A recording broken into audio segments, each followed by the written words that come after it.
गुरुर्ब्रह्मा गुरुर्विष्णू गुरुर्देवो महेश्वरः गुरुः साक्षात् परब्रह्म तस्मै श्री गुरवे नमः.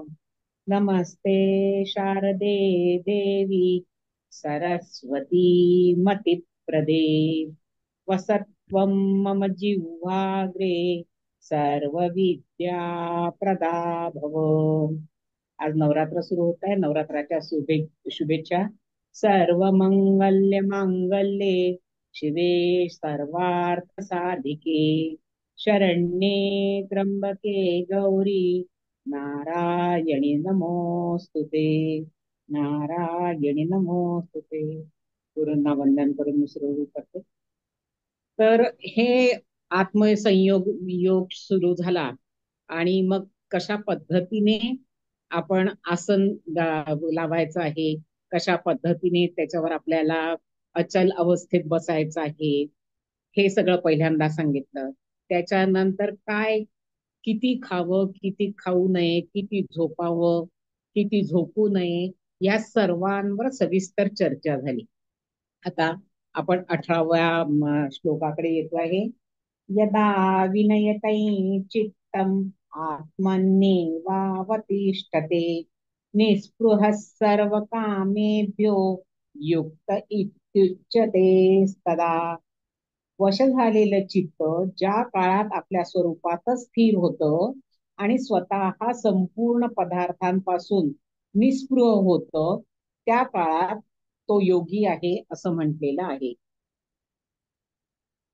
चित्त नेमिले सदा जयाच निज स्वरूपी रमते सर्व कामना निमती तेव्हा योगी म्हणती त्याचे, असं भावार्थ गीतेत सांगितलं आहे. आहार विहार कर्म विश्रांती या सर्व गोष्टी योग्य प्रमाणात असलेल्यालाच योग प्राप्त होतो असं सांगितलंय. आणि योग साधनेच्या दृष्टीने त्यात पूर्णत्वाला जाता येतं हे मागील श्लोकात सांगून झालंय. आता या श्लोकात तो उद्देश म्हणजे योगाची पूर्ण अवस्था काय असतं त्याचं अत्यंत नेमकं विवरण आलेलं आहे. ध्यान समाधी सहित योगाभ्यास सुरू करणाऱ्याला योगी म्हटलं जातं. प्रगत योग साधकालाही योगी म्हटलं जातं आणि योग पूर्णतेला पोचलेल्यालाही योगीच म्हटलं जातं. वास्तविक योग साधनेच्या प्राथमिक अवस्थेतील किंवा प्रगत अवस्थेतील साधकाला युइंजान असं म्हटलं जातं. ज्याची योगाची अवस्था पूर्णत्वाला गेली आहे त्याला योगयुक्त असं म्हटलं आहे. यदा विनयतै चित्तम, विनयतै म्हणजे विशेषत्वाने नियमन केले गेलेले चित्त. चित्ताचं नियमन करण्याची क्षमता विकसित करणं हा चित्त आत्मस्वरूपाशी युक्त करण्यासाठीची किंवा जोडून ठेवण्यासाठीची पूर्ण आवश्यकता आहे. काय करायचंय तर चित्त आत्मस्वरूपाशी युक्त करायचं म्हणजे जोडून ठेवायचं आहे. चित्ताचं नियमन करण्याचा अभ्यास करावा लागतो. चित्ताचे नियमन म्हणजे त्यात उठणाऱ्या वृत्तींचे नियमन. पाहिजे त्यावेळी पाहिजे त्याच वृत्ती चित्तावर राहतील असं बघणं. ध्यानकालात योग प्रक्रियेशी संबंधित नसणाऱ्या कोणत्याही वृत्ती उठणारच नाहीत आणि अखेरीस एकही वृत्ती चित्तावर उठणार नाही असं होईल का? असं साधता येणं कठीण असतं. म्हणजेच पण ते करणं म्हणजे चित्ताचं नियमन होय. योग प्रक्रियेमध्ये असताना अथवा केव्हाही आवश्यकतेनुसार हे साधता येणं हे त्याचं विशेष नियमन आहे. भगवान पतंजलीच्या योग सूत्रांमध्ये आपण नेहमी एक वाक्य ऐकतो, चित्तवृत्तींचा निरोध.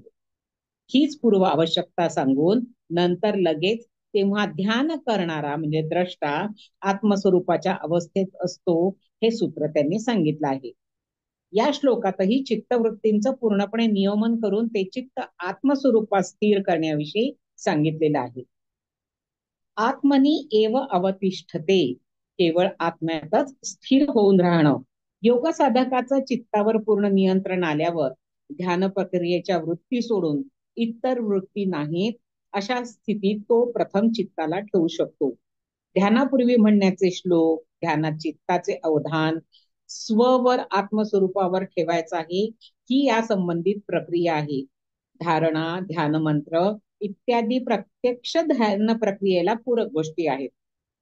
म्हणजे ध्यानाला बसताना आपण श्लोक म्हणतो, ध्यान लावतो, ते अतिशय आवश्यक आहे असं त्यांनी सांगितलंय. त्याच संबंधीच्या वृत्ती थोडा वेळ चित्तावर राहून योग साधक पुढील प्रक्रियेसाठी चित्ताची अनुकूलता निर्माण करतो. यानंतर स्ववरच अवधान केंद्रित करायचं आहे अशी धारणा करून सहजपणे शांत राहण्याचं, सजगपणे शांत राहण्याने ती स्वची जाणीव अधिकाधिक स्पष्ट आणि स्थिर होऊ लागते. तशी ती होऊ देणं आवश्यक आहे. यापुढे जाणीवेची ही स्वतंत्र जाणीव राहत नाही आणि केवळ स्वत्वत्व म्हणजेच आत्मतत्व राहतं. या अवस्थेत चित्त आत्मस्वरूपाशी तदाकार होऊ राहतं. चित्त आत्म्यातच स्थित झालेलं आहे. आत्मनी अव एव अवतिष्ठते या शब्दातून योगयुक्त अवस्थेचं इथे वर्णन केलेलं आहे. साधकावस्थेत सुरुवातीला ही योग स्थिती विकसित होत होत मग टप्प्याला येऊन पोहोचते. काही काळ राहते, त्यानंतर तिचा काळ हळूहळू वाढत जातो. पुढे ही अवस्था स्थिर होते आणि तिला योगयुक्त स्थिती असं म्हटलेलं आहे. निस्पृह सर्व कामेभ्य ही स्वरूप स्थिती जशी विकसित होते तस तशी चित्ताची इतर गोष्टीत रस घेण्याची प्रवृत्ती आपोआप कमी होत जाते. ही स्थिती विकसित होत असताना सर्व कामनांच्या स्पृहा क्षीण होत जातात, म्हणजे इच्छा. स्पृहा म्हणजे इच्छा. आणि योग्याचे चित्त सर्व काम उपभोगांच्या इच्छांच्या बाबतीत निस्पृह निरीच्छ, म्हणजे इच्छा नाही असं ते निरीच्छ होत जातं. त्याची उपभोग प्रवृत्ती हळूहळू कमी होत जाते आणि तो योगज्ञानाच्या स्थितीतच राहू लागतो. युक्त इत्युच्यते तदा स्वरूपाचा अनुसंधान हा प्रमुख आंतरिक प्रयत्न करता करता चित्त स्वरूपावर स्थित होऊ लागतो आणि त्याचा परिणाम म्हणजे ते सर्व कामनांच्या बाबतीत निस्पृह होऊन जातं आणि अशी अवस्था योगी युक्त झाला तेव्हाच होते. आता ज्ञानेश्वर माऊलींनी याच्यावर काय म्हटलंय पहा, की युक्ती या शब्दाचा अर्थ योग प्रक्रिया शांत पवित्र निवांत ठिकाणी योग्य वेळी योग्य आसनावर शरीराचं योग्य आसन घालून बसले, डोळे मिटून मस्तकात अवधान केंद्रित केलं म्हणजे बाह्य मुद्रा झाली. बसण्याचं सगळं जे सांगितलं होतं ते सगळं त्यांनी त्यात घेतलंय. त्यात सोहम, ओंकार किंवा श्रीराम असा किंवा स्वतःला जो आवडतो तो मंत्र चालवणे याने चित्तवृत्ती स्थिर होतात असं त्यांनी सांगितलेलं आहे. म्हणजे एक चित्तवृत्ती स्थिर करण्यासाठी काय काय करायला हवं ते सांगितलंय. स्वच्या जाणीवेवर अवधान केंद्रित करायचं ठरवून तसा प्रयत्न करणं याने ही मुद्रा म्हणजे योग प्रक्रियेला लागणारी एकूण शरीर आणि चित्ताची स्थिती पूर्ण होते. त्यातून जी एकाग्रता आणि शांती प्राप्त होते त्याचेच आतमध्ये सुख वाटू लागते आणि ते वाढत जातं. नेमकं काय करायचं हे एकदा समजलं की त्याचा फारसा अभ्यास करावा लागत नाही. नेमकं हेच करायचं आहे की स्वच्या अस्तित्वाच्या जाणीवेत म्हणजे स्वभावात राहणं हे लक्षात घेतलं म्हणजे पुरे, हेच स्वामींनी पण सांगितलं आहे. दुसऱ्या श्लोकाकडे वळूया. यथा दीपो निवातस्थो नेंगते सोपमा स्मृता योगिनो यत चित्तस्य युञ्जतो योगमात्मनः. जसे निर्वात स्थळी असलेल्या दिव्याची ज्योत हालचाल रहित होते, योगाचा अभ्यास करत असलेल्या वश केलेल्या चित्ताच्या योग्याच्या चित्ताला अशीच उपमा दिली गेली आहे. खूप छान दिलेली आहे ही जी ते उपमा दिली आहे त्यांनी, की ज्याप्रमाणे वायुरहित स्थानी असलेला दिवा तो काही म्हणजे त्याची फडफड होत नसते, ती आत्मयोगाच्या म्हणजे आत्मस्वरूपाचा ध्यान करणाऱ्या योगाला नियमन केलेला चित्ताला दिली आहे. भावार्थ गीतेत काय सांगितलंय, निवारातला दिवा तेवतो जसा अचल राहोनी तसे युक्त जनचित्त वर्णिती स्वरूपानुसंधानी. वारा आल्यानंतर पहा दिव्याची फडफड होते, आपल्याला सारखं वाटतं आता नवरात्र चालू आहे त्या दिव्याला वारा लागू नये, तो शांत होऊ नये म्हणून आपली खूप धडपड असते. तशी धडपड ही चित्ताला द्यायची आहे शांत राहण्यासाठी. आत्मस्वरूप युक्त होऊन राहणाऱ्या योग्याच्या चित्ताचं वर्णन चाललं आहे त्याला वारा नसलेल्या जागी तेवत असलेल्या दिव्याची म्हणजे न फडफडता तेवत असलेल्या दिव्याच्या ज्योतीची उपमा दिली आहे. आणि हे या श्लोकात काव्यमय पद्धतीने सांगितलं आहे. यथा दीपो निवातस्थो नेंगते सोपमा स्मृता, जिथे वारा नाही अशी दिव्याची ज्योत तसे योग्याचे चित्त असं म्हणतात. आधीच्या श्लोकामधील निस्पृह म्हणजे कामनांच्या स्पृहा नाहीत असं त्या पूर्णपणे गेलेल्या आहेत या पदाचा संदर्भ आहे. कारण कामनांच्या स्पृहा या ज्योतीला डळमळीत करणाऱ्या वाऱ्याच्या झुळका असतात. वाऱ्याची झुळूक जशी दिव्याला हे करते तसं कामनांची इच्छा होणं ही त्या चित्ताला अडथळा निर्माण करते. उपभोग सुख प्राप्त व्हावं आणि इतरांकडून मोठेपणाची मान्यता मिळाव्यात या इच्छा चित्ताची ज्योत डळमळीत करण्याच्या मुख्य झुळका आहेत. ते पण त्यांनी क्लिअर सांगितलं बघा, की उपभोग सुख प्राप्त व्हावं म्हणून किंवा इतरांनी मला मोठं म्हणावं ह्या ज्या काही इच्छा आहेत ती चित्ताला शांत नाही बसू देत. म्हणून स्वामी माधवनाथांनी एका अभंगाची सुरुवात निवांत राही ज्योत दिव्याची तैसे मानस झाले या चरणाने केली आहे. मन शांत निवांत, निवांत या शब्दातच सगळं आलं बघा ना. वात नाही ते निवांत. आपण खूपदा म्हणतो मला निवांत बसायचं म्हणजे काय, तर इतकं शांत की जिथे मला वाराही डिस्टर्ब करणार नाही असं. निवात अर्थात वात म्हणजे वारा नसलेल्या अवस्थेत हेच सांगितलंय त्यांनी श्लोकाच्या पहिल्या चरणात सांगितलंय. ज्ञानदेवांनी याचं सांगितलंय, जैसा निर्वातीचा दीपू सर्वथा नेणे कंपू तैसा स्थिर बुद्धी सस्वरूपू योगयुक्तू झाला. योगिनो यतचित्तस्य युंजतो योगमात्मनः युंजतः योगम आत्मनः, म्हणजेच आत्मयोग साधणाऱ्या अर्थात आत्मस्वरूपाचे ध्यान करणाऱ्या योगिना यतचित्तस्य म्हणजे चित्तवृत्तींचं नियमन केलेल्या योग्याच्या अचंचल स्थिर अशा चित्ताला इथे पुन्हा त्यांनी तेच दिले, निर्वात म्हणजे वारा नसलेल्या स्थानी शांतपणे तेवत राहणाऱ्या दिव्याची त्यांनी उपमा दिली आहे. अशा अचल चित्ताला पर्वताची उपमा न देता दिव्याचीच उपमा दिली जाते. कारण काय, तर वारा असो नसो पर्वत मुळातच अचल आहे, स्थिर आहे आणि दिव्याची ज्योत मात्र वाऱ्याने चंचल होते. शिवाय योग्याच्या स्थिर झालेल्या ज्या चित्ताला ही उपमा दिली जाते ते चंचलतेकडून हळूहळू स्थिरतेकडे जात असतं आणि योग संबंधी नसलेल्या कोणत्याही वृत्तीमुळे ते चंचल होऊ शकतं. या वृत्तींच्या नियमनाची क्षमता पूर्ण विकसित झाली असेल तर तो योगी चित्त स्थिर ठेवू शकतो. म्हणून यतचित्तस्य या पदाला विलक्षण महत्व आहे. असा यतचित्त योगी म्हणजे चित्ताच्या ज्योतीला कंपित करू शकणाऱ्या वृत्तींच्या वाऱ्याच्या झुळका थोपविण्याची क्षमता विकसित केलेला योगी. आलं का लक्षात काय आहे त्याच्यात, की हा यतचित्त योगी कोण, तर कितीही वारा आल्यानंतर त्या दिव्याला स्थिर ठेवण्यासाठी जसा आपण प्रयत्न करतो तसं चित्ताला त्या होणाऱ्या इच्छांपासून तो दूर ठेवू शकतो तो यतचित्त योगी. पर्वताची उपमा न देता दिव्याच्या ज्योतीची उपमा देण्याचं आणखी एक कारण म्हणजे पर्वत हा अचल असला तरी तो मुळात जड आहे ना आणि तो स्वयंप्रकाशही नाही. उलट दिव्याची ज्योत मात्र कशी आहे, चेतन आहे, प्रकाशमय आहे, तेजोमय आहे आणि योग्याचं चित्त असं ज्योतीसारखं असतं, तेजोमय. विनोबांनी असं म्हटलंय की भक्ताच्या चित्ताला वरून खाली येणाऱ्या अभिषेक धारेची उपमा दिली जाते. किती सुंदर आहे बघा, की अभिषेक करताना वरून धार अशी हळूहळू खाली येते. कारण भक्ताचं चित्त स्वतःच्या अहंकाराच्या मानीव उंचवट्यावरून भगवंताच्या चरणाशी नक होत जात. योग्याचे चित्त मात्र खालून वर देहापासून देवाकडे असे ऊर्ध्वगामी होत असते. भक्त आणि योगी याच्यातला हा फरक विनोबांनी सांगितला आहे. भक्ताचं वरून खाली येणं अभिषेकाच्या पाण्यासारखं आणि योग्याचं खालून देहापासून देवाकडे ऊर्ध्वगामी जाणं. रंगमंचाला प्रकाशित करणारा एक दिवा असतो पहा. नटनट्या येतात, त्याच्या प्रकाशात अभिनय करून जातात. सर्व नाटक त्या दिव्याच्या प्रकाशात होतो. दिवा मात्र त्या नाटकापासून अलिप्त असतो, साक्षी असा असतो.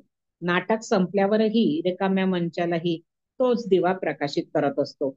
सर्व जगत व्यवहारामध्ये योगयुक्ताचे चित्त असं त्याच्या आत्मज्ञानाने प्रकाशित असतं.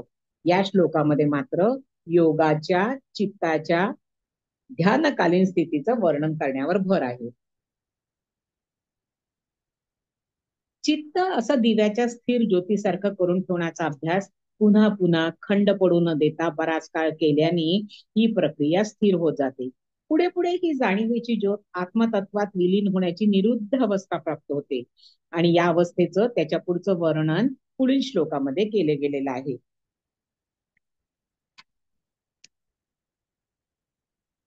महाराजांना एकदा सांगायचं की योग साधना सुरुवातीला कठीण वाटली तरी प्रक्रिया नीट समजून घेऊन नित्य करता करता ती अंगवळणी पडते आणि अतिशय सोपी वाटू लागते. पुढे ही अत्यंत सुखकारी होते असं त्यांनी या श्लोक मालिकेत सांगितलेलं आहे. यत्रो परमते चित्तन निरुद्धं योग सेवया यत्र चैवात्मनात्मानं पश्यन्नात्मनि तुष्यति. ज्या स्थितीत योगाभ्यासाने निरुद्ध झालेलं चित्त उपराम पावतं म्हणजे स्वतःच त्या स्थितीतून ढळत नाही आणि ज्या स्थितीमध्ये आत्मस्वरूपाच्या जाणीवेनी आत्मस्वरूपाला पाहून जाणून म्हणजे त्याचा अनुभव घेत आत्मस्वरूपामध्ये संतुष्ट होऊन राहतो ते. योगाभ्यासे निरुद्धैसे चित्त उपरमे जेते अंतरी स्वये तोषला जिथे भेटूनिया आत्म्याते. योगाची स्थिती कशी आहे तर सूक्ष्म आहे. त्याची चित्ताची अविचलता त्यातून प्राप्त होणारे सुख या सर्वाचं वर्णन करणारं 4 श्लोकांचं एक मोठं वाक्य इथे भगवंतांनी उच्चारलेलं आहे. हे वाक्य यत्रो परमते पासून सुरू होतं तर तम विद्यात या 23व्या श्लोकात पूर्ण होतं. पण मग एवढं मोठं वाक्य हे कसं होणार? मग हे प्रथम एकत्र पाहिलं तर एकूण वाक्याचा अर्थ आणि श्लोक प्रवाह कळायला मदत होते. तर ते वाक्य असं आहे की ज्या स्थितीत योगाभ्यासाने निरुद्ध झालेलं चित्त उपराम पावतो म्हणजे काय तर स्वतःच त्या स्थितीतून ढळत नाही आणि ज्या स्थितीमध्ये आत्मस्वरूपाच्या म्हणजे स्वच्या जाणीवेच्या योगे आत्मस्वरूपाला पाहून म्हणजे जाणून त्याचा अनुभव घेत आत्मस्वरूपामध्ये संतुष्ट होऊन राहतं ते. इंद्रियांच्या अतीत म्हणजे पलीकडचं शुद्ध झालेल्या सूक्ष्म बुद्धीने ग्रहण करतायचं असं आत्यंतिक सुख म्हणजे अनंत सुख त्या स्थितीत अनुभव येतो आणि जिथे स्थिर राहिला असता हा योगी आत्मतत्वापासून मुळीच चळत नाही. जो लोक लाभ प्राप्त झाल्यावर त्याच्यापेक्षा दुसरा कोणताही लाभ हा मोठा वाटेनासा होतो आणि ज्या अवस्थेत स्थित असणारा योगी फार मोठ्या दुःखाने सुद्धा विचलित होत नाही असं. त्या हे 22व्या श्लोकात झालं. 21, 22 आणि 23. त्या दुःख संयोगाच्या वियोगाला योग हे नाव आहे असं जाणावं. तो योग न कंटाळलेल्या चित्ताने म्हणजे उत्साहपूर्ण चित्ताने निश्चयपूर्वक आचरणं हे कर्तव्य होय. असं हे 20, 21, 22, 23 या 4 श्लोकामध्ये मूळतः हे एक वाक्य आहे असं त्यांचं म्हणणं आहे. यात आपण बघणार आहोत. आता यातला पहिला श्लोक आपण जो बघतो आहे यत्रो परमते चित्तन निरुद्ध योग सेवया. ज्या स्थितीत योग सेवया म्हणजे योगाभ्यासाने निरुद्ध झालेलं चित्त उपराम पावतं ते ही योग स्थितीची अंतिम अवस्था आहे. ती कळण्यासाठी निरुद्ध आणि उपराम या चित्ताच्या अवस्था तपशिलात समजून घेणं आवश्यक आहे. योग ज्ञान दृष्टीने पाहता चित्ताच्या काही काही वेगळ्या अवस्था सांगितल्या फक्त मी त्याची नावं घेणार आहे. मूढ चित्त, क्षिप्त चित्त, विक्षिप्त चित्त, एकाग्र चित्त, निरुद्ध चित्त ह्या 5 त्याच्या अवस्था सांगितल्या. शून्य अवस्था ही केवळ केवळ जाणीवेने चित्त व्यापला आहे हा अनुभवही विराम पावतो म्हणजे शांत होतो. या अवस्थेला चित्ताची निरुद्ध अवस्था म्हणतात. काय म्हटलं त्यांनी केवळ जाणीवेनी चित्त व्यापला आहे हा अनुभवही विराम पावतो शांत होतो. या अवस्थेला चित्ताची निरुद्ध अवस्था म्हटलंय. केवळ विचाररहित शून्य अवस्थेपेक्षा ही अवस्था सखोल आहे. शून्य अवस्था ही केवळ चित्ताची विचारवृत्ती रहित रिकामी अवस्था आहे म्हणजे thoughtless vacant zero state of mind. या अवस्थेचं पर्यवसन पुढे योगज्ञानात होत नाही. ही काही काळ टिकते आणि मग पुन्हा विचार यायला लागतात. एवढाच त्याच्यामध्ये प्रवास असतो. याने चित्ताला विश्रांती मिळते, पण त्यात ज्ञानमयता निर्माण होत नाही. मग शून्य स्थिती ही रिकाम्या कुंभासारखी असते आणि निरुद्ध अवस्थेमध्ये विचारवृत्तींची शून्यता असते. पण तो चित्ताचा कुंभ ज्ञानमय जाणीवेच्या रसाने पूर्ण भरलेला असतो. ज्ञानशक्ती संवित म्हणजे पूर्ण भरून आल्यामुळे निरुद्ध अवस्था पुढे आत्मतत्वस्पर्शी होते आणि मग या जाणीवेचं स्वतंत्र भानही विराम पावतो. केवळ आत्मतत्व राहतो. चित्तावर कोणत्याच वृत्ती राहत नाही. या अवस्थेनंतर नैसर्गिक रीतीने शांत स्थिरपणे प्रक्रिया घडते. त्यासाठी कोणताही प्रयत्न करायचा नसतो आणि कोणताही प्रयत्न त्याला अडथळा ठरू शकतो, असं समर्थांनी म्हटलं आहे. उपरमते चित्तम, निरुद्ध अवस्थेच्या प्राप्तीनंतर येणारी जी स्थिती आहे तिला उपराम असं म्हटलं आहे. योग साधनेतून पुन्हा पुन्हा निरुद्ध स्थिती प्राप्त करून घेतल्यावर चित्त स्वतःहूनच आत्मस्वरूप स्थितीतून खाली येत नाही. त्या स्थितीला त्याला आत्मस्वरूपी नेण्याचा किंवा ठेवण्याचा प्रयत्न करावा लागत नाही आणि या स्थितीला त्यांनी उपराम स्थिती म्हटलंय. काय म्हटलंय पुन्हा बघा, की योग साधनेने पुन्हा पुन्हा निरुद्ध स्थिती प्राप्त करून घेतल्यावर चित्त स्वतःहून आत्मस्वरूप स्थितीतून खाली येत नाही. त्याला आत्मस्वरूपी नेण्याचा किंवा ठेवण्याचा प्रयत्न करावाही लागतच नाही. तुकाराम महाराजांनी एका अभंगात योग स्थितीचं वर्णन करताना म्हटलं आहे, की चित्तवृत्ती योग प्रक्रियेत स्थिर होते, प्राण पांगुळतो म्हणजे मंद होतो. चित्त चाकाटले स्वरूपा माझारी, न निघे बाहेरी सुखावले. तुका म्हणे सुखे प्रेमेसी डुल्लत, विरालो निश्चित निश्चितीने. म्हणजे या आत्मसुखाचं वर्णन पुढचं सुखम आत्यंतिकम या श्लोकात आलेलं आहे. त्यामुळे सुखामुळे चित्त त्या स्वरूप स्थितीतून बाहेर पडत नाही आणि त्या स्थितीला उपराम स्थिती म्हणतात. आता हे समजण्यासाठी एक छोटासा दृष्टांत सांगते, की एक जण एका पक्ष्याला पिंजऱ्यामध्ये ठेवतो. पक्ष्याला पिंजऱ्यात राहणं मुळीच आवडत नाही, पण त्यामुळे तो काय करतो, पहिल्यांदा आपले पंख फडफडत राहतो. चोचीत पिंजऱ्याचं गज धरून ते तोडण्याचा प्रयत्न करतो. पिंजऱ्याचं दार उघडून डाळ दाणे पाणी त्याला सगळं दिलं जातं. रोज बाहेर काढून स्वच्छ करून पुन्हा पिंजऱ्यात ठेवलं जातं. पिंजऱ्याच्या त्याचं खाणं पिणं पाणी सगळं असल्यामुळे हळूहळू त्याचा पक्षाचा पिंजऱ्याला विरोध करण्याची वृत्ती ही मावळत जाते.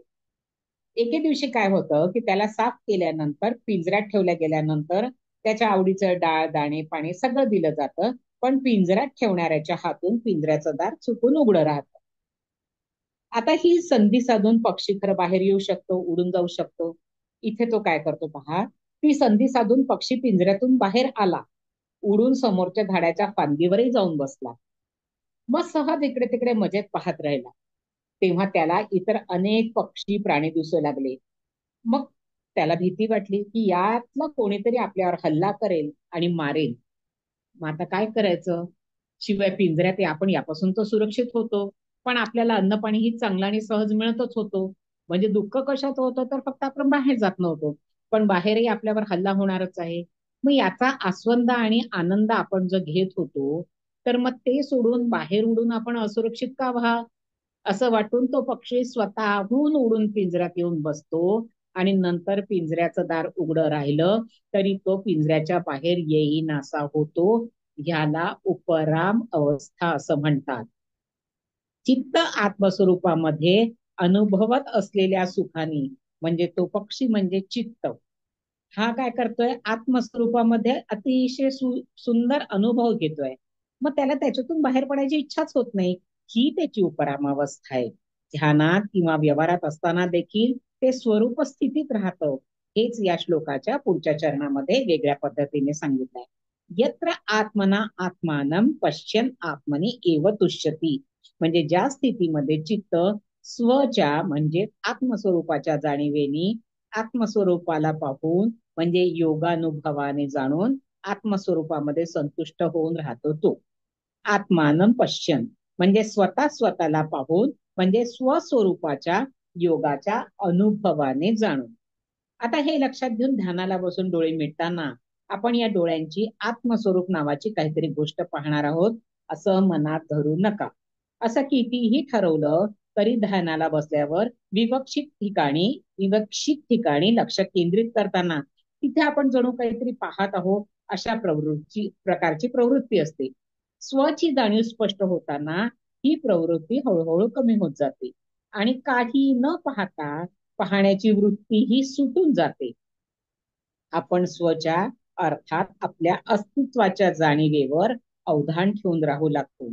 असे राहता राहता चित्त स्वतत्व म्हणजे आत्मतत्वाशी तदाकार होत जातं आणि स्वतंत्र काही पाहण्याची भूमिका पूर्णपणे निघून जाते.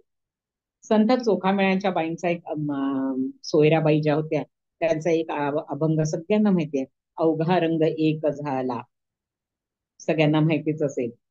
त्याच्यात एक वाक्य आहे, पाहते पाहणे गेले दुरी आणि चोख याची महरी. सर्वसाधारण बाह्यदृश्य आपण पाहत असतो त्यावेळी नेत्रांच्या पाहण्याचे साधन म्हणून उपयोग करतो. इथे डोळे बंद केलेले आहेत. नेत्र हे आत्मतत्वाला पाहण्याचं साधन नाही, हे स्पष्ट आहे. मग कशाने म्हणजे कोणत्या साधनाने हे तत्व पाहतो, तर या संबंधी शंकराचार्यांनी एक श्लोक सांगितला आहे, पण तो बराच मोठा आहे, तो आपण इथे नाही घेणार आहोत. आत्मनि तो एव तुष्यती, आत्मस्वरूपातच संतुष्ट होऊन राहणं. नुसत्या मनात उठणाऱ्या वृत्ती कमी झाल्या तरी चित्त शांत होतं आणि एक स्वाभाविक शांतीपूर्ण आनंद चित्ताला प्राप्त होऊ लागतो. त्यातून ते चित्त जाणीवेद्वारा आत्मस्वरूपाशी युक्त झालं तर योग ज्ञान पूर्ण आनंद प्राप्त होतो. मुक्कामाला पोचल्यामुळे आता पूर्ण शांती आहे, प्रयत्नांची धावाधावही नाही, ते पण थांबलं आहे. चित्त स्वस्थ आहे म्हणजे स्वमध्ये रमलेलं आहे. याने योगाचं चित्त तुष्ट होतं. शांती, समाधान आणि ज्ञानमय आनंद यांच्या एक रसतेला योग्याच्या चित्ताची तुष्टता असं म्हटलेलं आहे. ही तुष्टता, हा आनंद, हे आत्मसुख किती महान असतं, याचं स्वरूप काय असतं, याच्यापेक्षा अजून मोठा काहीच लाभ कसा नसतो, हे सगळं पुढच्या श्लोकात येणार आहे.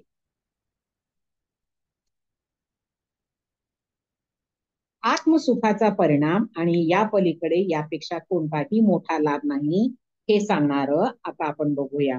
सुखमात्यंतिकै यत्तद् बुद्धिग्राह्यमतीन्द्रियं वेत्ति यत्र न चैवायं स्थितश्चलति तत्त्वतः. जे इंद्रियाच्या अतीत म्हणजे पलीकडचं बुद्धीने ग्रहण करता येतं असं आत्यंतिक म्हणजे अनंत सुख त्याचा ज्या स्थितीत अनुभव येतो आणि ज्या स्थितीत स्थित राहिला असता हा योगी आत्मतत्वापासून मुळीच चळत नाही, अर्थात स्वस्वरूपापासून च्युत होत नाही म्हणजे पडत नाही असं आहे. सुख आत्यंतिक बुद्धी गम्य जे अतींद्रिय असे भोगी, जिथे राहिला मुळी ही न ढळे तत्वापासून योगी. सुखम आत्यंतिकम, आत्मस्वरूपाच्या अनुभूतीने जे सुख प्राप्त होतं त्याला आत्यंतिकम असं म्हटलेलं आहे. याचा अर्थ ते अति अंतिकम म्हणजेच अंताच्या पलीकडचं किंवा अनंत असं असतं. हे तत्वाच्या अनुभवजन्य ज्ञानातून आलेलं सुख असल्यामुळे तत्व जसं अनंत असतं तसं हे सुख अनंत असतं. इंद्रियांच्या विशेष संयोगापासून हे सुख प्राप्त होतं.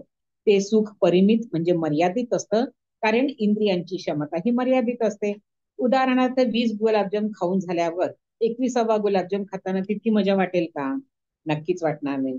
किंवा प्रसादाचं म्हणून 21 मोदक खाऊन झाल्यावर कितीही खवय्या असला तरी त्याला 22व्या मोदकाला आता प्रसाद पुरे झाला असंच म्हणावंसं वाटेल, कारण त्याची प्रासादिकता म्हणजे प्रसन्नता निर्माण करण्याची क्षमता संपून गेलेली असते. सांगता गोष्टी लागती गोडा हा तो रोकडा अनुभव, सुख झाले नये बोले बोलता, अंतर तो नये दिसो आता सोस कासया, तुका म्हणे जतन करू हेची धरू जीवेसी. काही झालं तरी अंतर म्हणजे अंतरंग उलगडून म्हणजे व्यक्त करून दाखवता येणार नाही, कारण ज्यापासून ते सुख येतं म्हणजे सुखासाठी तुम्हाला हे दाखवता येतं का, येतं त्याने सांगितलंय की तुम्हाला असं काही अंतरंग उलगडून दाखवता येणार ना की हे बघ बाबा ते अनंत सुख आहे वगैरे म्हणून. ते ज्याचा त्याला अनुभवायचं आहे ते तत्वस्वरूप हा दाखवण्याचा विषयच नाही, अनुभवण्याचा विषय आहे. आणि ते सुखही तसंच आहे. त्यामुळे ते शब्दात आणून प्रकट करण्याचा सोस कशाला हवा? ज्याचे त्याने अनुभवावे हेच खरं आहे. बुद्धिग्राह्यम सुखम, आत्मसुखाचा हा दुसरा विशेष आहे की ते बुद्धिग्राह्य आहे, इंद्रिय ग्राह्य नाही. ज्ञानेंद्रियाने त्याचा अनुभव घेता येणार नाही, कारण हे सुख विषयजनित नाही. बुद्धिग्राह्यम या शब्दामध्ये अजून एक सूक्ष्मता आहे की हे सुख बुद्धिग्राह्य आहे, बुद्धिजन्य नाही. एखादा सूक्ष्म गोष्टीच्या बुद्धीने उलगडा झाला तर एका प्रकारचे सुख प्राप्त होतं. तसंच एखाद्या प्रमेयाचा तर्काने विचार करता करता ते प्रमेय सुटतं, त्यामुळे बौद्धिक सुख प्राप्त होतं. पण आत्मतत्व हे अप्रमेय आहे, म्हणजे ते तर्क विचारांनी उलगडत नाही. तर्क विचार एका टप्प्यापर्यंत नेतो, ते कळल्याचेही बुद्धीला सुख होते. हे बुद्धिजन्य म्हणजे बुद्धीच्या प्रयत्नातून जन्म पावलेले किंवा प्राप्त झालेले सुख होय, पण हे बुद्धीच्या क्षमतेनुसार मर्यादित असतं. स्वच्या जाणीवे संबंधीचा विचार, जाणीव समजून घेणं इथपर्यंत बुद्धी सूक्ष्मात काम करत असते. नंतर जाणीव स्पष्ट झाल्यावरही तिच्यावरच अवधान ठेवण्याच्या प्रयत्नात थोडे सुद्धा न्यून आल्यास चित्त पुन्हा त्या शुद्ध जाणीवेच्या अवस्थेत नेण्याचं काम सूक्ष्म बुद्धी करत असते. एकदा स्वची जाणीव स्थिर झाली की बुद्धीचं काम तिथे संपतं. पुढे जाणीव आत्मस्वरूपी विलीन होते. जाणीव आत्मस्वरूपी विलीन होते. या ठिकाणी बुद्धीचं कार्य वा तिचा थोडाही आविर्भाव नसतो. या अवस्थेतून पुन्हा अलीकडच्या अवस्थेत आल्यानंतर आता चित्तावर काहीच नव्हतं, पूर्ण विराम झालेला होता, हे बुद्धीला कळतं. आणि ही स्थिती गाठल्याचा व ही एकरूपता कशी साधते हे कळल्याचा विलक्षण आनंद बुद्धीला होतो, म्हणून याला बुद्धिग्राह्यम सुखम असं म्हटलेलं आहे. विनोबांनी म्हटलं की ही सर्व समाधीची व्याख्या चालली आहे. चित्त मावळल्यामुळे काम, लोभ, भय मावळतात. त्यातून मुळातच शांत झालेलं चित्त समाधी सुखाचा अनुभव घेतो. समाधी सुख हे सामान्य अर्थाने बौद्धिक नव्हे. समाधी सुखाचा अनुभव घेणारी बुद्धी ही सामान्य बुद्धी नव्हे. या बुद्धीला प्रज्ञा असं म्हणतात. या सुखाबद्दल स्वामी चिन्मयानंदांनी म्हटलंय की हा आत्मसाक्षात्काराचा आनंद आहे. आत्मानुभव ही कायमची अवस्था आहे, म्हणून हे सुख ही कायमचं असतं आणि ते केवळ शुद्ध बुद्धीने ग्रहण करणं शक्य आहे.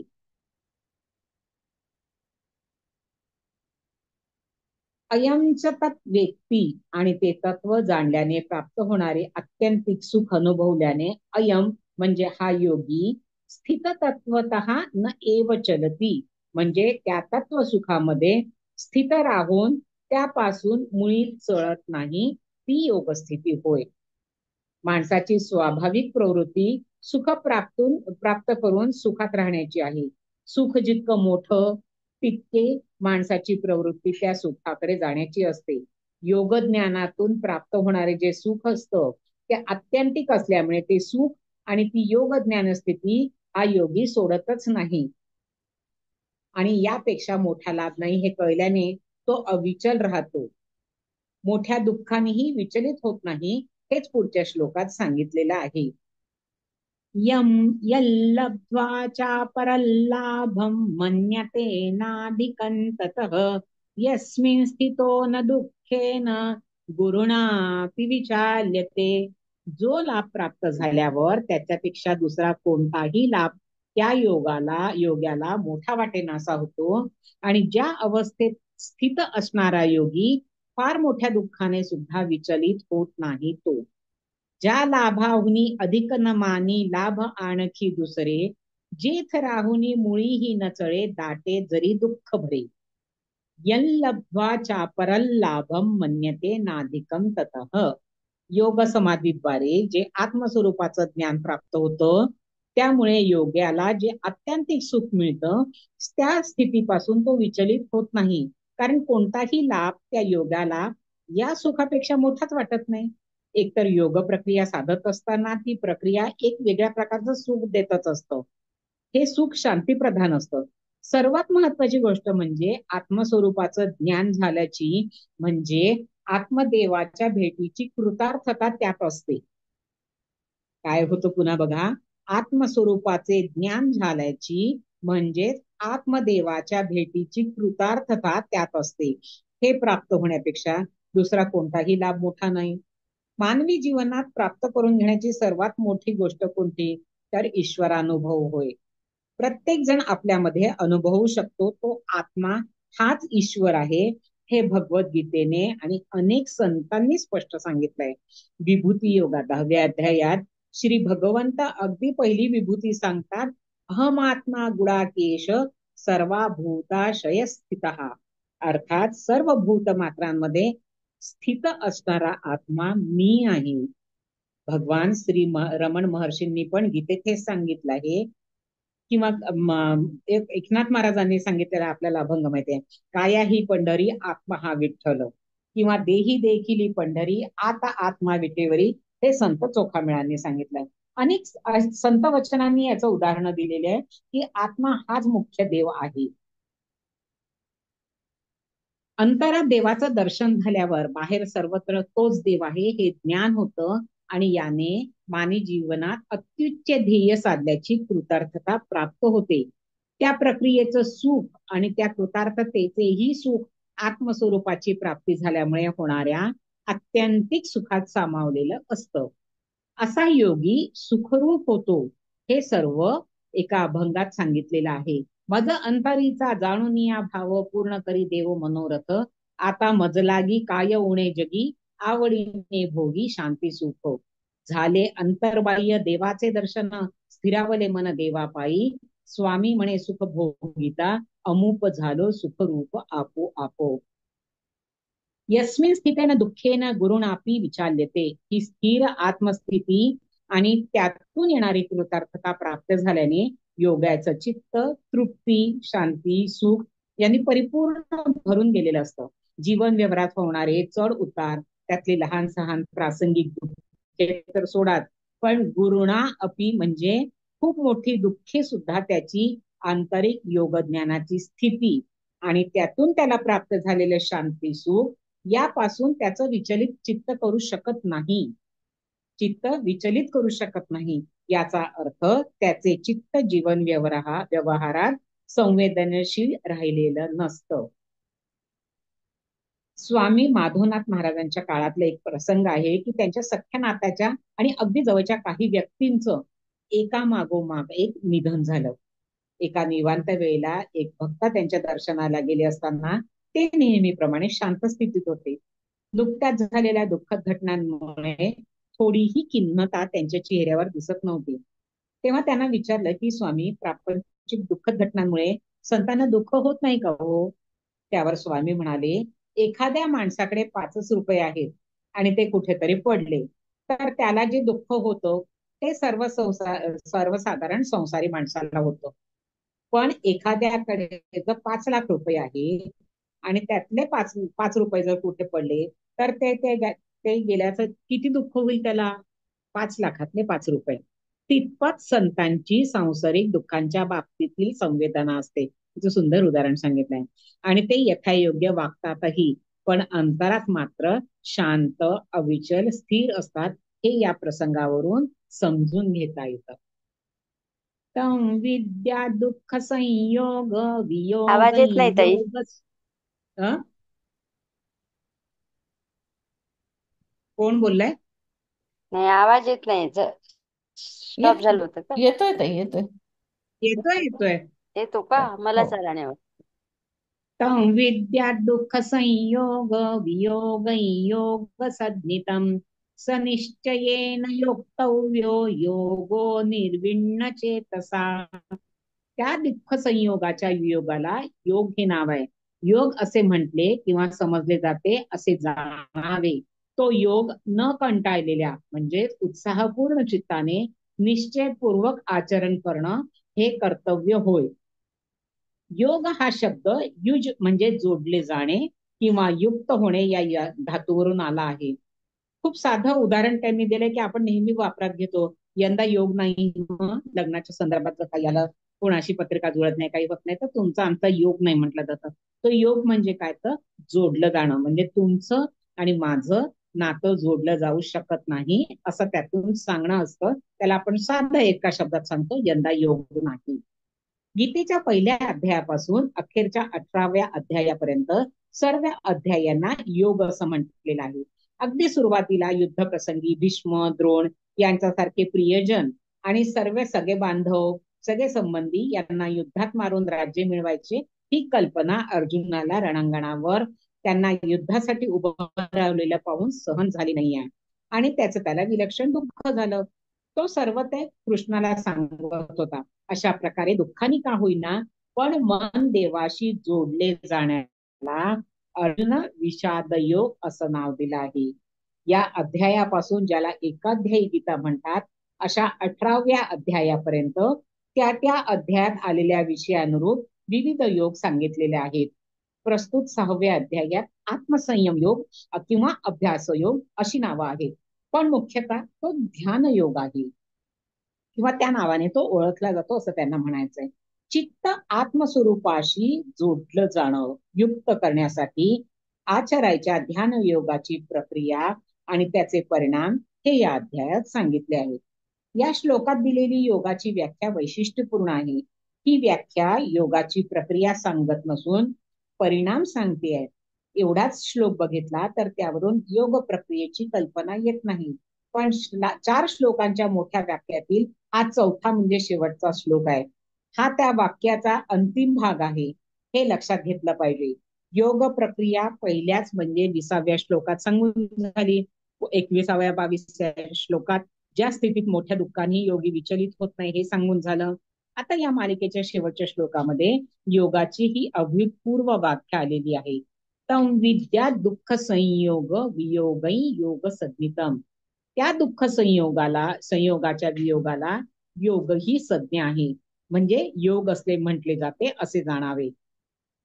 मागच्या 2 श्लोकांमध्ये ध्यान योगाला अत्यंतिक सुख प्राप्त होतं आणि मोठ्या दुःख्यानेही त्याचं चित्त विचलित होत नाही, हा त्याच्या पूर्ण स्थितीचा परिणाम सांगितलाय. आणि हे त्या ध्यान समाधी सुखाच्या चित्तावर असलेल्या आविर्भावाने घडतं, यात शंकाच नाहीये. जेव्हा ध्यानमग्न स्थिती नसेल किंवा ती स्थिती प्राप्त होऊन गेल्यानंतर काही काळ गेला असेल, तेव्हा व्यवहारातील तणाव, दुःख यांच्या प्रसंगामध्ये चित्त तसंच दुःख रहित, सुखमय, स्थिर राहू शकेल का? या प्रश्नाचं उत्तर या श्लोकात दिलं आहे. सतत ध्यान समाधीत राहणं शक्य आहे का? तर ते कोणालाही शक्य नाही आणि तसं त्यांना ते अभिप्रेतही नाही. योगज्ञानाची अवस्था विकसित होत असताना योगी आत्मस्वरूपावर म्हणजे मीच्या शुद्ध स्वरूपात अधिकाधिक काळ राहू लागतो. हा विकास होता होता पूर्ण अवस्थेमध्ये मी हे आत्मस्फुरणच असतं आणि ते अंतःकरणाच्या वृत्तींपासून अलिप्त असतं. हीच आत्मबुद्धी होय. देहबुद्धी जाऊन आत्मबुद्धी स्थिर राहिलेली असते. आत्मयोगामुळे योग्याला ऐहिक व्यवहारातून निर्माण होणाऱ्या सुखदुःखांचा वियोग होऊन जातो. सर्वसाधारणपणे माणसाचा मी हा शरीर आणि मन, बुद्धी सहित अंतःकरण यांच्याशी दृढपणे संयोग पावलेला असतो. त्यात अनुकूल संवेदना प्राप्त झाल्या तर त्याला तो सुख नाव देतो, प्रतिकूल संवेदना प्राप्त झाल्या तर दुःख नाव देतो. योग ज्ञानाचा मी हा आत्मस्वरूपी असल्यामुळे देह आणि अंतःकरण म्हणजे व्यक्तिमत्वाचा मी हेच माझं स्वरूप आहे असं तो मानत नाही. म्हणून त्याच्यासाठी देह आणि अंतःकरण सापेक्ष सुख किंवा दुःख या दोन्हीही संयोगाचा वियोग होतो. हा सुख दुःख संयोग अंतःकरणाने आत्मस्वरूपाच्या अज्ञानाने मानलेला असतो. मग प्रश्न निर्माण होतो की सुख दुःख या दोन्हींचाही अंतःकरणाला वियोग म्हणजे योग आहे का? केवळ दुःख संयोग वियोग असं का म्हटलं आहे? तर ज्ञानेश्वर महाराजांनी सुख आणि दुःख यांच्या व्याख्या केल्या आहेत. काय म्हणतात ते पहा. जीव आत्मस्वरूपी असताना जीव आत्मस्वरूपी असताना जे अनुभवतो त्याला सुख हे नाव आहे. आणि आत्मस्वरूपाची अवस्था सोडून जे तो जगतो त्यालाच दुःख असे म्हणतात. आत्मस्वरूपाची अवस्था सोडून जे जिणं असतं, जे जगणं असतं, त्याला दुःख असे म्हणतात. थोडक्यात म्हणजे आत्मस्वरूपाचे ज्ञान नसलेल्या अशा अज्ञानमय अवस्थेत जगणं हे दुःख आहे. सनिश्चयेन योक्तव्य, हा योग निश्चयपूर्वक आचरला पाहिजे. आणि अनिर्विण्ण चेतसा म्हणजे न कंटाळलेल्या स्थितीत म्हणजे उत्साहपूर्ण चित्ताने तो आचरला पाहिजे. स्वामी अखंडानंदांनी अनिर्विण्ण चेतसा म्हणजे न कंटाळलेल्या चित्ताने प्रयत्न करण्याविषयी विवरण करताना पंजाब प्रांतातल्या शीख गुरूंच्या एका छान कथेचा उल्लेख केला आहे. तर शीखांच्या 10 गुरूंपैकी एका गुरूंचे 2 शिष्य होते. त्यापैकी एक त्या गुरूंचा स्वतःचा मुलगा होता आणि एक शिष्य होता. गुरूंनी दोघांना सांगितलं की एक चबुतरा बांधा. त्या दोन्ही शिष्यांनी दिवसभर कष्ट करून चबुतरा बांधला. गुरुजींना दाखवला. तेव्हा गुरुजी म्हणाले, आता हा तोडून टाका. मग दोघांनी मिळून तो चबुतरा तोडून टाकला. अशा प्रकारे अनेक वेळा गुरूंनी चबुतरा बांधायला सांगितला आणि तोडायला लावला. तेव्हा कंटाळून त्या 2 शिष्यांपैकी जो गुरूंचा स्वतःचा मुलगा होता, तो म्हणाला, तुमच्या मनासारखा चबुतरा कधीच बनणार नाही, म्हणून मी हे काम आता कधीच करणार नाही. तेव्हा गुरूंनी दुसऱ्या शिष्याला विचारलं, तुझं काय म्हणणं आहे बाबा? गुरूंच्या प्रश्नाला उत्तर देताना शिष्य काय म्हणाला, ऐका नीट, माझं काम तर तुमच्या आज्ञेचं पालन करणं एवढंच आहे. तुम्ही भलेही रोज चबुतरा बनवायला सांगितला आणि तोडायला सांगा नका, मी ते करतच राहीन, कारण ती तुमची आज्ञा आहे. या उत्तरावर गुरु प्रसन्न होतात आणि ते म्हणतात की हा खरा साधक आहे, कारण त्याची अनिर्विण्ण म्हणजे न कंटाळता गुरूंचं आज्ञापालन करण्याची तयारी आहे. आणि हाच शिष्य न कंटाळता केलेल्या साधनेद्वारे सिद्ध होऊ शकतो. कळला अनिर्विण्णचा अर्थ किती सुंदर आहे तो. गुरु चबुतरा बनवायला सांगतो, मोडायला सांगतो, ही ते परीक्षा घेत असतात. पण हे ते शिष्यांना कळण्याची त्यांची पात्रता नसते. आणि म्हणून गीतेमध्ये श्लोकात न कंटाळता आणि जी साधना करायला सांगितले उत्साहाने, तिचा उद्देश आणि प्रक्रिया दोन्हीही भगवंतांनी स्पष्ट केली आहे. इथे अनिर्विण्ण चेतसा म्हणजे न कंटाळता जे करायचं आहे ते अनाकलनीय नाही. साधनेच्या बाबतीत जागरूक राहणं हे इतकं ठासून का सांगितलं आहे, असं जर कोणाला वाटलं तर त्याने डोळे मिटून ध्यानाला बसून पाहावं. मन एकाच गोष्टीवर स्थिर होणं किती कठीण आहे. त्यासाठी साधना निश्चयाने न कंटाळता उत्साहाने करायला हवी, हे या श्लोकात सांगितलेलं आहे.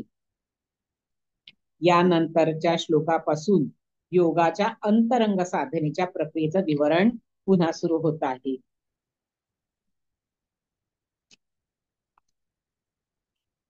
संकल्प प्रभवान कामांस त्यक्त्वा सर्वान शेषतः मनसैवेन्द्रियग्रामं विनियम्य समन्ततः. संकल्पापासून म्हणजे मनोरथांपासून उत्पन्न होणाऱ्या सर्व कामनांचा म्हणजे इच्छा वासनांचा त्यातील काहीही शिल्लक न ठेवता त्याग करून म्हणजे त्या सोडून किंवा टाकून देऊन विवेकयुक्त मनाने सर्व इंद्रिय समुदायांचे सर्व बाजूंनी चांगल्या प्रकारे संयमन करून जे केलं जातं ते त्या संकल्प प्रभव कामना सकल अशेष त्यजुनी मनेची पार्था सर्वतोपरी इंद्रिय गण आवरुनी. संकल्प प्रभवान कामान त्यक्त्वा सर्वान अशेषतः. संकल्पापासून उत्पन्न होणाऱ्या सर्व कामनांचे निशेष त्याग करून मगच योगात पूर्णता प्राप्त करून घेण्याच्या उद्देशाच्या दिशेने पुढे पाऊल टाकता येतं. याचा अर्थ कामना निर्माण करणाऱ्या सर्व संकल्पांचा त्याग करावं असं समजलं पाहिजे. सर्व संकल्पाचा त्याग करताच येणार नाही, कारण संकल्पांचा त्याग करायचा हा देखील संकल्प आहे आणि तो करावाही लागतो. शुभ संकल्प करावेत असेच सांगितले जाते. काशीस जावे नित्य बदावे असं म्हणतात. जेव्हा जमेल तेव्हा जमेल, पण ठरवावे तर लागेलच ना. तसंच ध्यान करण्याचा सुद्धा संकल्प करावा लागतो. ध्यानकाळी मात्र प्रत्यक्ष प्रक्रिया करताना सर्व संकल्पांचा त्याग करणं आवश्यक असतं, कारण विविध संकल्प म्हणजे विविध वृत्ती. योगश्चित्त वृत्ती निरोध, काल पण आपण हे वाक्य बघितलं होतं. ही योगस्थितीची आवश्यकता आहे. रमण महर्षींना एकदा एकाने विचारलं की योगाची अंतिम स्थिती काय असते, तेव्हा त्यांनी उत्तर दिलं की त्याचा तुम्ही विचार करू नका. हे उत्तर अतिशय अचूक मार्गदर्शन करणार आहे. कारण साधकावस्थेतील व्यक्तीने अंतिम स्थितीचा विचार करणं म्हणजे पुन्हा कल्पना करणं, त्या काल्पनिक स्थितीत साधण्याचा संकल्प वृत्तीने सदोदित चित्तामध्ये येणार, मग त्याच्यावर हा विचार करत बसणार आणि मग त्याच्याने काय होणार, तर प्रक्रिया करताना साधनेमध्ये अडचण बनणार. शिवाय ती ती शब्दात वर्णन करण्यासारखी नाहीच आहे, ती अनुभवायची आहे, हेही त्यात आलं. म्हणून ध्यान प्रक्रिया करत असताना सर्व संकल्प प्रवृत्तीचा त्याग करणं हे ध्यानातील प्रगतीसाठी आवश्यक आहे. सर्वांत कामनात्मक वृत्ती निर्माण करणाऱ्या संकल्पांचा त्याग करावा असं म्हणताना सर्व हा शब्द मुद्दाम घातलाय. कारण काही प्रवृत्ती छुपेपणाने ठेवण्याची मनाची सवय असते. अशा लपवून ठेवलेल्या प्रवृत्ती थोड्या असल्या तरी त्या अनुकूल परिस्थिती पाहून केव्हा प्रगट होईल हे सांगता येत नाही. कामनांचा त्याग करायला हवा का आणि सर्वच कामनांचा त्याग का करायचा, असा प्रश्न एकदा एकाने गौतम बुद्धांना विचारला. तेव्हा ते म्हणाले की अरे, एखाद्या मडक्यात पाणी भरलं, आधी त्याच्या बुडाला 5-6 छिद्र ठेवलं, काय होईल बरं? तेव्हा तो प्रश्न विचारणारा म्हणाला, सर्व पाणी वाहून जाईल. मग गौतम बुद्ध म्हणाले, बरं, मग बाकीचं नको, एक बुडामध्ये एकच छिद्र ठेवलं, मग काय होईल? तेव्हा तो प्रश्नकर्ता म्हणाला, तरीही सर्व पाणी वाहून जाईल. म्हणजेच बघा किती छान सांगितलंय की संकल्पांचा त्याग करायचा आहे. मग सगळं म्हणजे कसं, मडक्याला 5 छिद्र ठेवली तरी पाणी वाहून जाणार, एक छिद्र ठेवलं तरी वाहून जाणार. म्हणजे एक जर तुमचा संकल्प तुमच्या मनात आला तर तो तुमच्या त्या योग साधनेला अडसर ठरेल. कामनात्मक प्रवृत्तींच्या त्यागाविषयी सांगताना सर्वांच्या जोडीने अशेषतः म्हणजे काहीही शेष किंवा बाकी न ठेवता त्याग करावा असं श्री भगवंत सांगत आहे. याचा अर्थ असा की त्याग तर सर्वच उपभोगात्मक प्रवृत्तींचा केलाय, पण काही गोष्टींच्या बाबतीतला रस चित्तात राहिला आणि त्यापासून प्रवृत्ती नक्की निर्माण होणार. म्हणून एक त्यांनी आताच्या काळातलं उदाहरण दिलंय की कॅन्सरच्या ट्युमरचं ऑपरेशन करताना सर्व ट्युमर काढून टाकला तरी त्यानंतर रेडिएशन किंवा किमोथेरपी दिली जाते, कारण ट्युमर पुन्हा निर्माण होण्याची शक्यता काहीही शेष न उरता म्हणजे अशेषतः काढून टाकणं आवश्यक असतं. असं संकल्पाच्या बाबतीतही होतं. म्हणून खुंटा हलवून ठोकून बळकट करणं असं म्हटलेलं आहे. भूमितीमध्ये म्हटले जाते की कोणत्याही दोन बिंदूंमधून एक आणि एकच रेषा जाते. एक रेषा जाते म्हटलं तर कदाचित दुसरीही जात असेल का, ही शक्यता उरते. आणि ती शक्यता घालवण्यासाठी म्हटलं जातं एक आणि एकच असं शब्द वापरून ते विधानाला पक्क केलं जातं. मग काम निर्माण करणार आहे असं म्हटल्यापेक्षा काहीही बाकी न ठेवता सोडून द्यावं असं पक्क विधान केलेलं आहे. गीतेच्या 4थ्या अध्यायात देखील ज्ञानाच्या अवस्थेत पोहोचलेल्या योग्याचं वर्णन करताना काम संकल्प वर्जित हे पद आलं होतं. यस्य सर्वे समारंभा काम संकल्प वर्जित ज्ञानाग्नि दग्ध कर्माणन तमाहु पंडितम बुधाः. तिथे ते योगज्ञानाची परिपूर्णता पावलेल्या सिद्ध्याचं लक्षण आहे. तर या श्लोकात तो योग साधकाला दिलेला उपदेश आहे. या 6व्या अध्यायात सुरुवातीला योगारूढ पुरुषाची लक्षणं सांगितली होती. इंद्रियाच्या भोगांमध्ये कर्मामध्ये आसक्त नसतो तो म्हणजे सर्व संकल्पांचा त्याग करणारा. संकल्प याचा अर्थ ठरवणं, मनात पक्क करणं असं असतं. तुला खूप मोठं व्हायचंय, डॉक्टर व्हायचंय, इंजिनियर व्हायचंय, म्हणून तू नीट अभ्यास करायचा पक्क ठरव. हा संकल्प आई वडीलही मुलाच्या मनामध्ये रुजवत असतात आणि असाच संकल्प आपल्यालाही करायचा आहे. पण जीवन चांगलं घडवण्याच्या कोणत्याही संकल्पाला गीतेमध्ये विरोध नाही. इतकंच नव्हे तर या अध्यायाच्या शेवटी भगवंत अर्जुनाला म्हणतात तू योगी हो, हे अर्जुनाला संकल्प करायला सांगणं आहे. त्याशिवाय तो तसा प्रयत्न करेल कसा, असं त्यांचं म्हणणं आहे. इंद्रिय विषयांचं संयोग सुख आणि स्वतःच्या मोठेपणाला इतरांकडून मान्यता मिळवणं या 2 प्रकारच्या कामना मुख्य असतात. त्या पूर्ण करण्यासाठी जे जे ठरवलं जातं त्या सर्वांना काम संकल्प असं म्हणतात.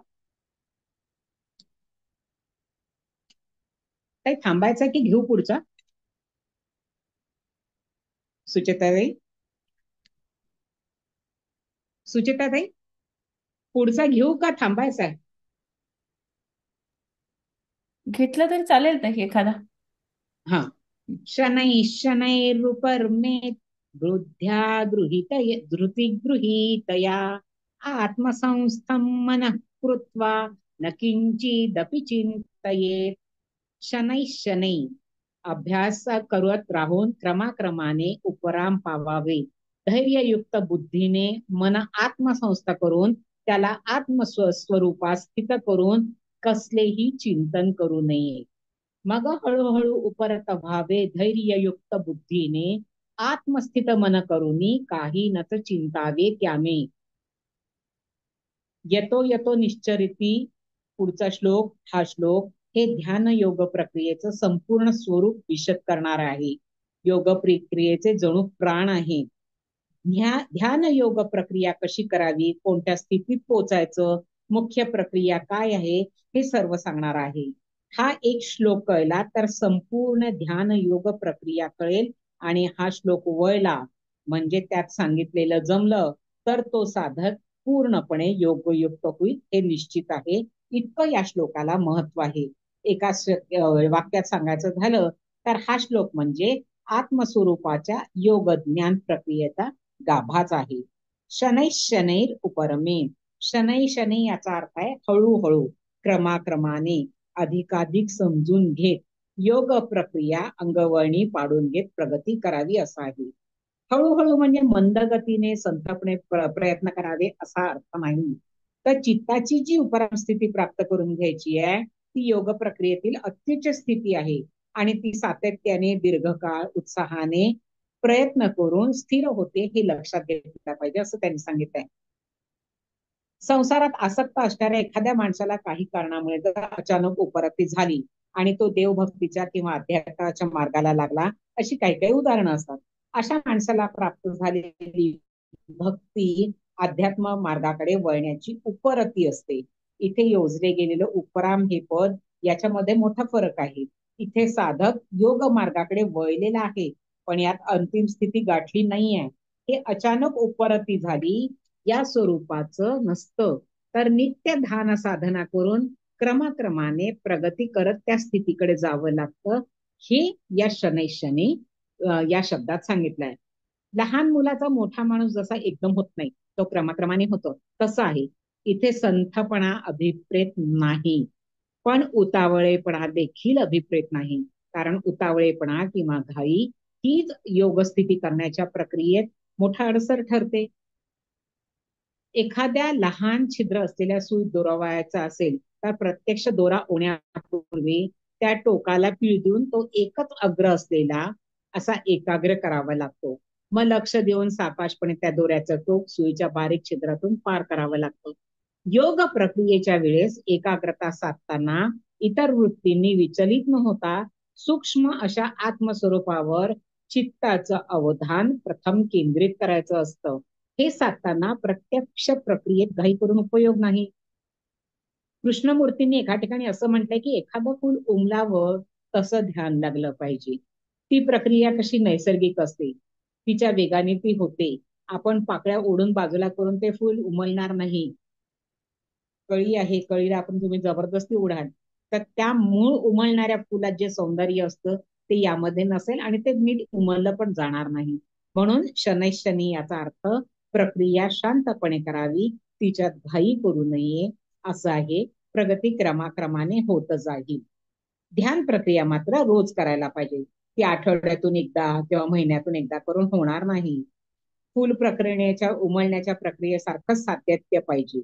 ध्यान प्रक्रियेला लागणारा वेळ देखील क्रमाक्रमाने थोडा थोडा वाढवत नेणं आवश्यक असतं. उदाहरणार्थ रोज 1 मिनिटाने तो काळ वाढवला तर एका महिन्यात अर्धा तास वेळ वाढेल.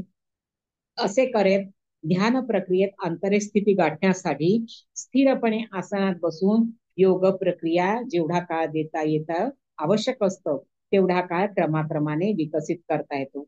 उपरमित याचा अर्थ आहे चित्त उपराम स्थितीकडे न्यावं. चित्त क्षिप्त, विक्षिप्त, एकाग्र, निरुद्ध या स्थितीमधून शेवटी उपराम या स्थितीकडे जात असतं. चित्ताच्या या सर्व अवस्था आणि त्यातून ते उपराम या स्थितीत कसं जातं, हे सर्व यत्र परमते चित्तन निरुद्धं योग सेवया या 20व्या श्लोकाच्या विवरणात सविस्तरपणे स्पष्ट केलं होतं. चित्त प्रथम स्वस्वरूपावर विचार धारण करत असतं, मग ते शांतपणे स्वच्या जाणीवेचा वेध घेतो. स्वच्या अस्तित्वाची जाणीव स्पष्ट झाल्यावर चित्त व्यापून राहतं. पुढे त्या जाणीवेचं स्वतंत्र भान न राहता केवळ स्वतत्व राहतं आणि चित्त त्याच्याशी तदाकार होऊन राहतं. ही अवस्था स्थिरावली की स्वच्या अस्तित्वाच्या जाणीवेद्वारा स्वतत्वाशी तदाकार होणं, या स्थितीतून चित्त स्वतःहून बाहेर येत नाही आणि या चित्ताच्या स्थितीलाच उपराम असं म्हटलं आहे. बुद्ध्या धृती गृहीतया, ध्यानाच्या आंतरिक प्रक्रियेसाठी जी धारणा करायची असते, धारणा धरायची असते, त्यासाठी बुद्धीची आवश्यकता असते. पण ती बुद्धी धृतीसहित किंवा धृतीयुक्त असायला हवी. धृती म्हणजे काय, तर धैर्य. धृती या शब्दाचा अर्थ धैर्य आहे असं मनात येतं, की ध्यान योगाच्या मध्यवर्ती भागचित्ताचं अवधान आत्मस्वरूपावर केंद्रित करणं, त्या योगे ते आत्मसंस्थ करणं हा आहे. हे इतकं उघड, साधं आणि सरळ आहे, तर त्याला धृतीची का आवश्यकता आहे? धृतीच्या साधारण विरोधी अर्थाचा शब्द भीती हा आहे. धृती धरणे म्हणजे काय, तर भीती न बाळगणं. या अर्थाने पहिल्याच प्रथम भीती कशाचे वाटतं हे बघायला हवं. ध्यान प्रक्रिया योग्य रीतीने करताना मनातल्या वृत्ती कमी कमी होत जाऊन स्वतःच्या व्यक्तिमत्वाचं मी पण देखील विलयाला जाऊ लागतं. या अवस्थेची साधकाला सवय नसते. अगदी लहानपणापासून शरीर, मन, बुद्धी, व्यक्तिमत्व, अहम हाच मी आहे आणि असा तो धरून चाललेला असतो आणि तो मीपणा काही काळासाठी विलयाला जाऊ लागतो. तेव्हा आपणच विलयाला जातो आहोत की काय, अशी भीती त्या साधकाला वाटू शकते. ही भीती सर्वसाधारण पातळीवरच्या साधकांनाच वाटते असं नव्हे, तर विवेकानंदासारख्या मुळातच भीतीरहित धैर्यशील व्यक्तिमत्व असलेल्या बलवान अंतःकरणाच्या व्यक्तीलाही चित्तातील मीपणा लयाला जाण्याच्या पहिल्या अनुभवाच्या वेळी वाटलं होतं. नरेंद्रनाथ म्हणजे पुढे ते विवेकानंद स्वामी झाले. अगदी तरुण वयात असताना दक्षिणेश्वरला रामकृष्णांच्या भेटीला गेले होते. रामकृष्णांकडे जाण्याच्या त्या सुरुवातीच्या काळात एक दिवस रामकृष्णांच्या खोलीत नरेंद्रनाथ सोडून कोणी नव्हतं. रामकृष्णांच्या चरण स्पर्शाने नरेंद्रनाथांचं अभूतपूर्व भावांतर झालं. त्यांना वाटू लागलं जणू काही त्यांच्या भोवतालचं सर्व जिनसा एका अनंत सत्तेत विलीन होऊन गेले आहेत. शेवटी त्यांचं मी पण देखील लयाला पावण्याच्या बेतात आलं. भय आणि विस्मय यांनी कंपित झालेल्या स्वरात नरेंद्रनाथ एकदम ओरडले, मला हे काय केलं तुम्ही? मला माझे आईबाप आहेत ना. त्यावर रामकृष्णांनी त्यांच्या छातीवरून थोडा हात फिरवला. तेव्हा ते फिरून पहिल्यासारखे झाले. अचानकपणे चित्तातील मीपणा मावळण्याच्या अवस्थेत ही भीती असते. स्वामी विवेकानंदाच्या चरित्रात हे वाचल्यावर असं वाटू लागलं की प्रत्येकाला असं होतं की काय, पण प्रत्यक्षात पाहता विवेकानंदांच्या बाबतीत जरी चित्तातील मीपणा मावळण्याची अवस्था अचानक उद्भवली असली, तरी अशा घटना फक्त त्यांच्या बाबतीतच घडलेली आहेत, कारण त्यांचे स्वामी सुद्धा रामकृष्ण परमहंस होते. रामकृष्ण विवेकानंद हे अवतारी पुरुष होते. या दृष्टीने पाहिल्यास या घटनेचे काही विवरण न करणं हेच योग्य आहे. साधकाने स्वतःला आपण अवतारी पुरुष आहोत असं समजू नये आणि आपल्या बाबतीत असं काही होईल अशी भीती पण बाळगू नये. गीतेने सांगितलेल्या ध्यान योग प्रक्रियेचा अवलंबन करताना मी पण मावळणं हे क्रमाक्रमाने विकसित होतं. त्यात धक्कादायक असं काहीच नसतं. मतीने जे कळलेलं आहे ते कृतीत आणण्यासाठी ज्या शक्तीची आवश्यकता असते तिला धृती म्हणतात. धृती म्हणजे धारणा शक्ती. धृती म्हणजे धैर्य हा अर्थ तर आपण मगाशीच बघितला. पण या शब्दाचं धारण करणं, जवळ असणं, आधार, आस्था हेही अर्थ आहेत. योग प्रक्रियेच्या संदर्भात धृती म्हणजे धैर्य, याबरोबरच धृती म्हणजे धारण शक्ती हे पद पण समजून घ्यायला हवं. बुद्ध्या धृती गृहीतया या अर्थचरणाच्या बुद्धीने योग प्रक्रियेची धारणा असा अर्थ इथे होतो. ज्ञानेश्वर महाराजांनी सांगितलं की सूर्योदय होतात चौर्य कर्मासह अंधार नाहीसा होतो किंवा राजाज्ञा झाल्यानंतर वाईट व्यवहार बंद पडतात. जोराच्या वाऱ्याने ढग आपल्या गर्जनांसहित नाहीसे होतात किंवा गर्जना करून सिंह पुढे आला तर उन्मत्त झालेल्या हत्तीला त्या सिंहाच्या भयाने स्वतःच उचललेला पाय खाली ठेवायचंही सुचत नाही. असे सात्विक धृती जागृत झाली आहे हे पाहून मन, प्राण, इंद्रिय यांचे व्यवहार जागच्या जागी बंद पडतात. इंद्रिय आणि विषय त्या धृतीला घाबरून मायेच्या पुढे म्हणजेच त्यांची आई मन तिच्या पोटात शिरतात. पुढे ती धृती मनाचं वस्त्र फेडून त्याला उघड करते. त्यामुळे ते मन बुद्धीच्या मागे लपून बसतं. याप्रमाणे तो धृतीरूपी राजा मन, प्राण, इंद्रिय यांच्या कृती आणि त्यांची परस्पर होणारी संभाषणे बंद पाडतो आणि त्यांना ध्यानाच्या आतल्या कोठडीत योग प्रक्रियेने कोंडून टाकतो. तर धैर्यरूपी राजा नंतर सर्व राजांचा जो चक्रवर्ती राजा परमात्मा त्याच्या ताब्यात मन, प्राण, इंद्रिय या सर्वांना देईपर्यंत म्हणजे चित्त आत्मस्वरूपाशी तदाकार होईपर्यंत त्यांच्याकडून कसलीही लाच घेत नाही, पण त्यांना सोडतही नाही. याचा अर्थ आत्मस्थिती गाठेपर्यंत तो धैर्यराज त्यांच्यावर पूर्ण ताबा ठेवतो. अशी जी धारणा शक्ती आहे तिला सात्विक धृती असं म्हटलेलं आहे. आत्मसंस्थ मन कृत्वा न किंचित अपि चिंतये. आत्मस्वरूपावर मन केंद्रित अर्थात स्थिर करून इतर कसलंही चिंतन करू नये. योग साधनेमध्ये सोहम या मंत्राचा उपयोग केला जातो. कधी ओंकाराचा उल्लेख पण होत असतो आणि वेगवेगळ्या संदर्भात तो जरूर केलेला आहे आणि त्याचा अवलंब करावा असंही म्हटलेलं आहे. कित्येक संतांनी स्वतःसाठी उपयोगात आणलेला मंत्र म्हणजे सोहम.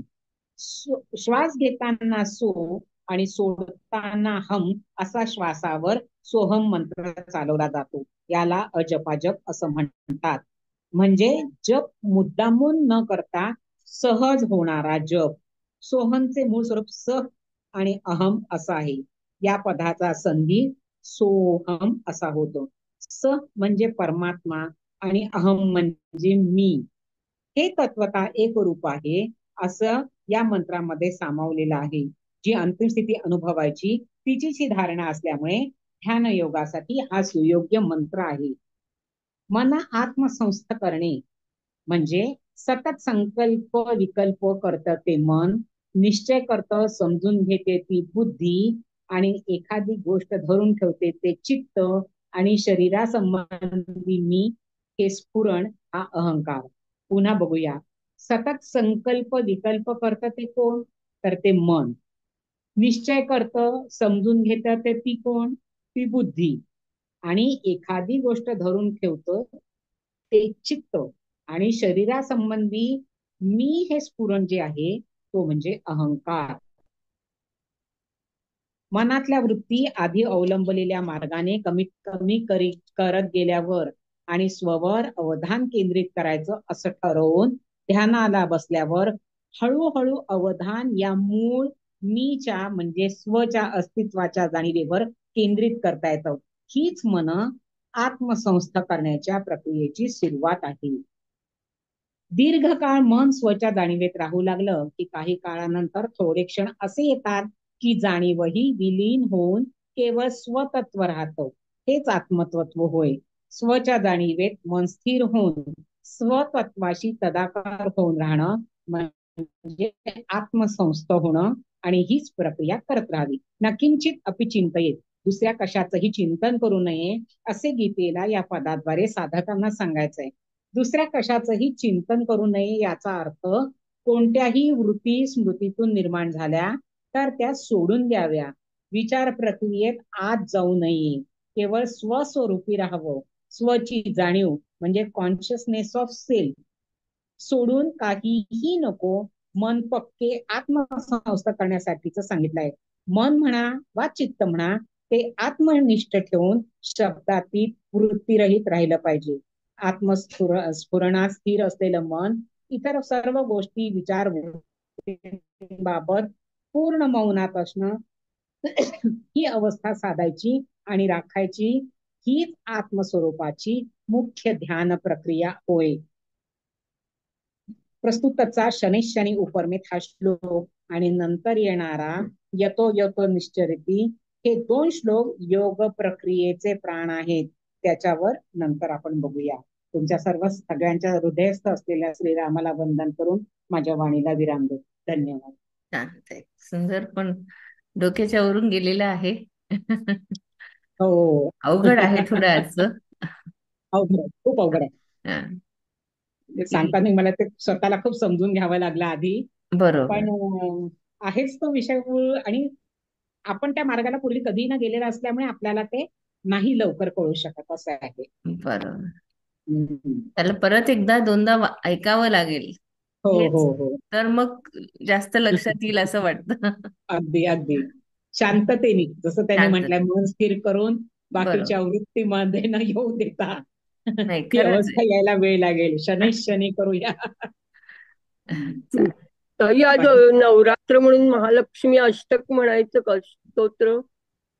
हॅलो. अं, नमस्ते तू मामा आहे.